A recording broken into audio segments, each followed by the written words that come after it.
Hi guys! In this video, I'm going to show you how you can add and customize the numbering for your headings. To do this, I will be using styles and also the multi-level list function. Now, in case anyone's not yet familiar with styles, don't worry, I will quickly go over that now. So here we have a document with some headings and subheadings. And anywhere you click on these texts, you will see on the styles panel right here that there is a style that is being used. So for example, the overview heading has a heading 1 style, the history subheading has a heading 2 style, and the paragraphs have a normal style. You can check out more styles by clicking on the down arrow, or click here to see all the options in one neat window. Using styles is in fact how you should format your documents, because it allows you to create a consistent looking document no matter how many pages you have. And adding style to a text is quite simple.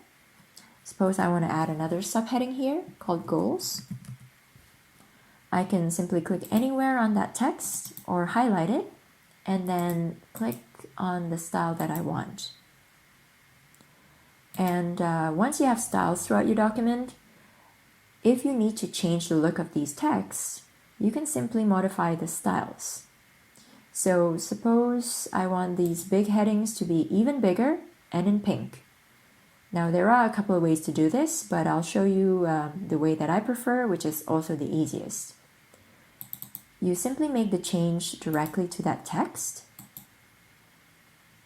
and then go over to the style, right-click, and update to match selection. Alternatively, you can also use this design tab where you can choose from one of the layouts that come with Microsoft Word. And lastly, the advantage of using styles is that you will be able to use the navigation panel as a sort of table of contents if you want, and with that you can jump to different parts of your documents without having to scroll down to them. Alright, so those are styles in a nutshell, and with that in mind, let's now see how we can add customized numbering to these headings. So as I mentioned before, we will be using the multi-level list function, although we won't be using one of these options in the library, and instead we will be making our own. So to do that, we go to Define New Multi-Level List, click More to see all the options, and the idea here is we will be defining what each numbering level will look like. So we have the options to define up to 9 levels of headings, 9 levels of numbering, although for this exercise we will be only doing the first 3.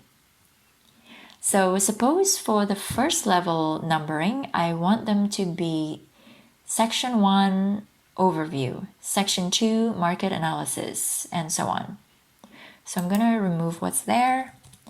I'm going to replace it with the word section.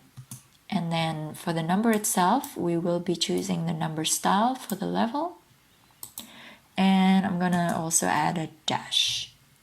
So here you can see that we can change the font attributes, but I prefer not to do that here. I prefer to do that once the numbering has been applied. So I'm going to show that to you later. For now, we'll just click cancel. We can, however, change the indentations if we want to. So you see here in the gallery, the indentations increase as we go from one level to the next. I personally don't really like that. I prefer my headings to be all aligned at the same spot. So I'm going to click on Set for all levels and set these numbers to 0. And I'm also going to add space after the dash here. And once I'm done, I'm going to link this to the heading 1 style. Okay, so moving on to the numbering level 2. Again, I don't want the A bracket, and I want it to be 1.1-history, 1.2-leadership.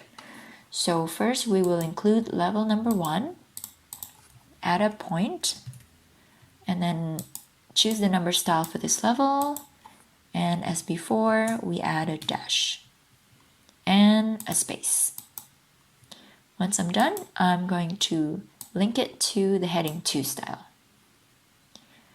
And lastly, for the numbering level 3, I want it to be 1.1.1, 1.1.2, etc. So very similar to what we just did. We include level number 1, point, and then level number 2, point, and include the number style for this level. As before, I'll also add a dash and space. I'm done, so I'm going to link it to the heading 3 style. Then I'll click OK. So as you see, the numbering, the level 1, 2, 3 numbering that we just defined are now tied to the styles for heading 1, heading 2, and heading 3. Now, suppose I want the heading 1s to be in another color. I can easily do that by double-clicking on the headings and then applying the new font color, and then go to the style, right-click, and update to match selection. So there you go. That's it for this tutorial. I hope that was clear. Please give the video a thumbs up if you found this to be useful. Thank you so much for watching, and I hope to see you in another tutorial.